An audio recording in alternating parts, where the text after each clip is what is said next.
Good morning, how are you today? It's a fantastic Friday in beautiful Brisbane, Australia, and it is going to be hot. 38 degrees Celsius in the Brisbane city, and even going west it's going to be 41, but then they're predicting a storm. And Sydney's had major hailstorms, so if you're in Sydney, I hope, and all the way down to Wollongong I believe, I hope that you're okay and that you've come through the storm, because they can be pretty wild and woolly really well. Today I want to talk to you about effective trauma. Hang on, let's just grab the list, make it easier. Effective complex trauma self-care. And the reason I want to do this is because there's not a lot of information about what's actually effective out there. Okay, and that's basically because we need somebody who's been through it as well to understand exactly what's going on internally for us and how we can rebuild and reclaim who I am. And self-care is not about being selfish. Okay, that's two totally different concepts. When we talk about self, we need to recognize it as the system that organizes our experience. So it's not just even our brain, it's the whole wiring from when we were children. What is the system that we've got in place that's organising our experiences? What are our beliefs? How are we feeling? What are we thinking? How are we behaving? Okay? All of these things contribute to the system that organises our experience. Now, our experience also is what's happening for us internally and what's happening for us externally. And then it's like a big loop. So what's internal happens external, what's happening external influences us internally. So we want to begin to be able to have self-care, so recognising the system that we've got in place as an individual. And remember, it's complex trauma because it's complex. It's not something that you unravel overnight. And it's something that you address in one of two ways. So you either do it from the bottom up, which is different, you can use breathing techniques, and it works from the brain from the bottom up, or you work from what they call the top down, so from the prefrontal cortex back, and things like yoga. So look at dance. Things where you've got your body moving and you're becoming conscious of how your breathing is going as well. And in that process of recovery, you begin to identify the things that are internal and external that you want to change, okay, and be more of who you are, not who we've had to be since childhood. And we want to be able to shift that system around so that we're living healthy, happy and whole lives. And we're regaining our full brain capacity as well. For me, one of the major things that I needed to reclaim was my memory. Oh my goodness, I couldn't remember. So to give you a concept of how bad my memory was, one, I couldn't remember how to talk. So that was a challenge. But then when I could remember language and work to increase my language, then I also needed to be able to use the memory as well, and the memory wasn't there. So I'd go through a McDonald's drive-through with my kids in the car, and they would literally have to wait till I got to the speaker and then one at a time, very slowly, speak what their order was, okay? Because there was no way I could remember what they were all saying. Whereas now it's like, yeah, what do you want before we even get there, and just blah. So it's all a process. Recovery is a process. It's not an overnight, that's it, I'm going to be well. So one of the basic things that we need to learn to do is to teach ourselves to have the ability to say no. When we've come through childhood and we've been treated as we're just there to serve the adults that are in our life, we don't learn to say no. We learn that the way to get attention, or the way to get some sense of approval, even if it's not verbal, is to do as much as we possibly can so we don't upset the adults, all right? So now as an adult, we have to learn to turn it all around and go, right, I need to learn how to say no. And part of saying no is boundaries. So if you're having a trouble with boundaries, grab the Boundaries book by Cloud and Townsend, and that will help you see the many different facets that come into boundaries, all right? If you've got teenagers, I want to give you a hot tip. Ask them if they're two. Now, the reason why you want to ask them if they're two when they're driving you nuts. So one of my clients, their kids as teenagers do things like sit outside the toilet door and wait for them to get off the loo. The parent will go into their bedroom and try and have a private conversation. The kids won't leave them alone. So I came up with this. Ask them if they're two, because 2-year-olds do this kind of behaviour. Now, it's not to be smart and it's not to be funny. It's to start them thinking. Okay, so if I'm asking my teenager, are you two, in the middle of the habit that they have, they're going to look at me and they're going to go, what? And I'm just going to repeat it, are you two? And they're going to go, what? But eventually their thoughts are going to start kicking in and they're going to start thinking about what's going on. Now, as a parent, after we've asked the question, we wait till they start thinking and they'll either get it or we have to say, okay, you're not two, you're behaving like a 2-year-old. 2-year-olds latch onto their parents and won't let go, okay? And if you're a mum, you know what that's like. You can't go to the loo without the kids following you. Or you try and use the loo as an escape factor. But with teenagers, they shouldn't be doing this. So, are you two? No? Okay. Then you need to go and give me my space. Space to go to the toilet. Space to have a private conversation, which I'm allowed to have. And before you do this, though, I want you to think out a creative consequence. I said to my clients, say to them, well, if you're not two, then you need to leave. And if they don't, then say, well, the consequence is, and just make up something, you're going to have to go and stand outside the front yard for 5 minutes standing on one leg. All right? And the whole idea is to give them some brevity as well. Like, you're changing up the whole environment.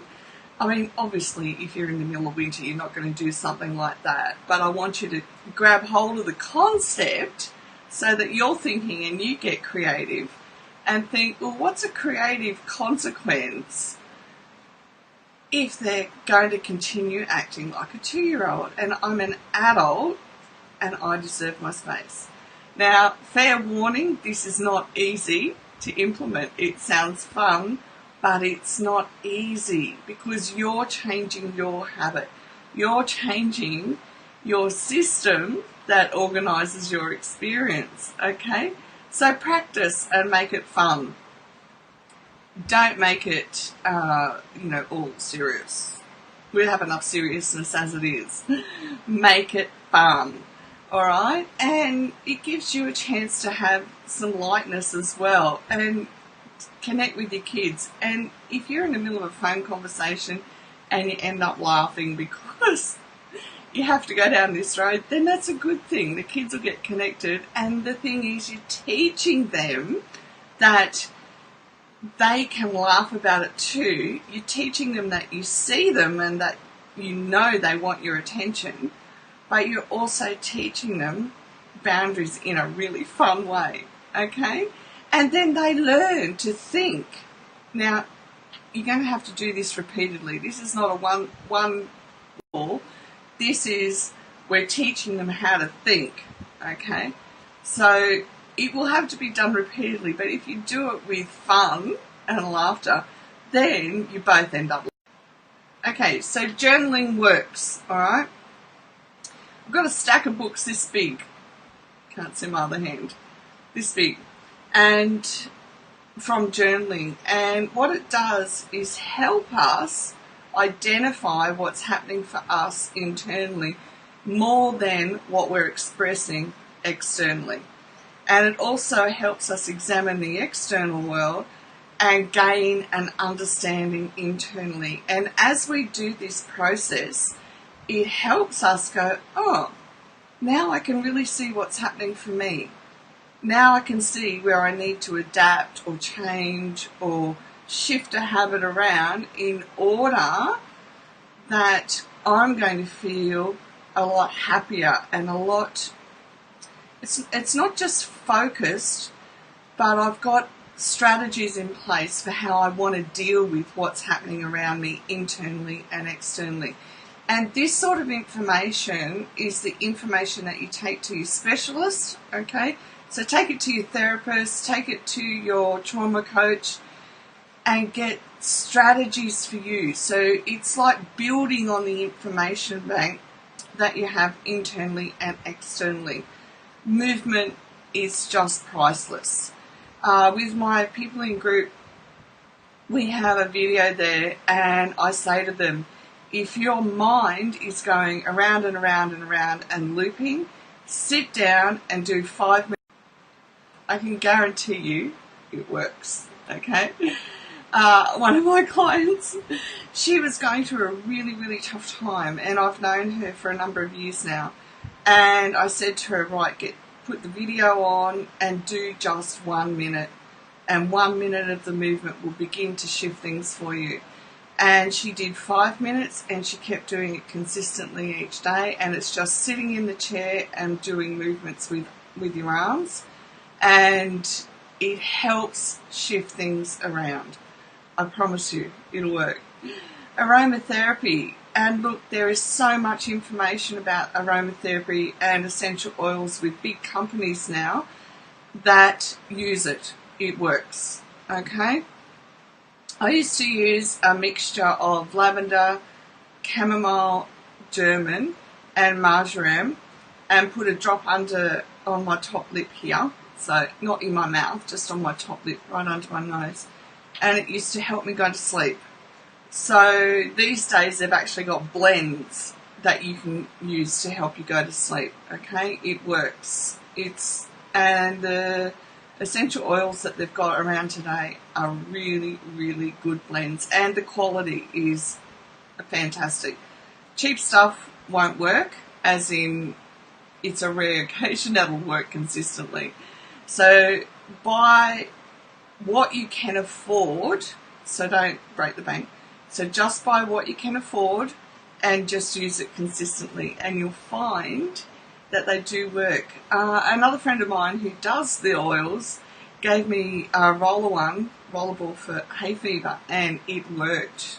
I was a mess and it worked. So use your aromatherapy to help through these stressful times, to change up your internal and external system.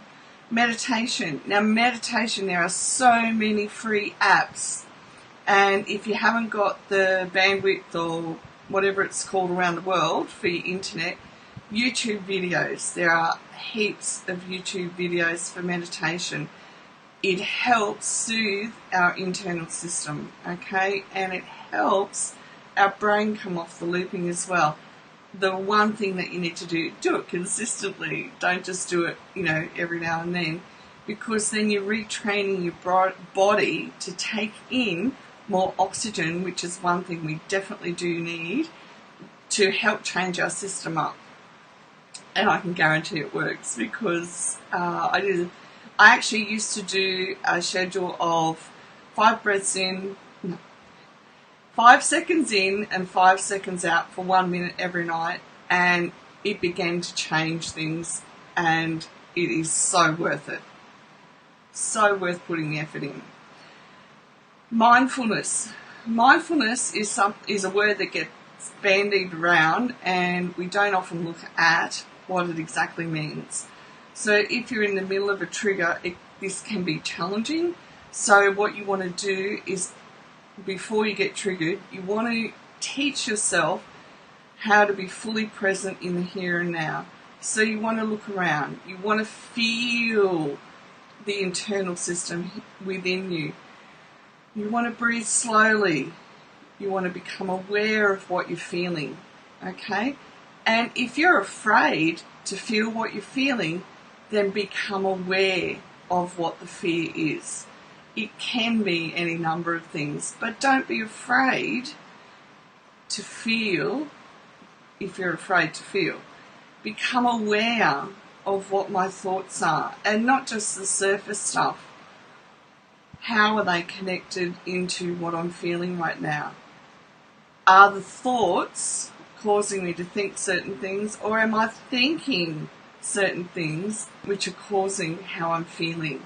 Okay, and it can and does work both ways. You want to develop a more conscious awareness of what's happening in the here and now.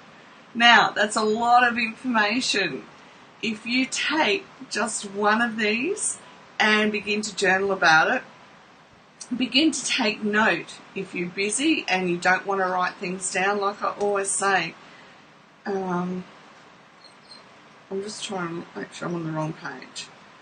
So on your phone, get your notes section up. It's a blank page. Make some notes, and then as you go through your day, make the notes, and then when you sit down at night, you'll have quite a number of things to journal about. Okay, I need to take a note of this. Use every app that you can that will help you build a deeper and deeper awareness of the system you've got in place in order to get through your day-to-day life. I want to wish everyone a fantastic Christmas. I know it's not an easy time for some of us, and especially those of us going through grief. I have a number of friends going through grief at this point in time, and my love and my prayers are with you every single day. And if you're not going through grief at this time, say a prayer for all of those who are, that they have the strength to get through their first Christmas without their loved one. I've been there, and it sucks. It really does suck. That about sums it up, because there are no other words for people who are finding this time of year challenging.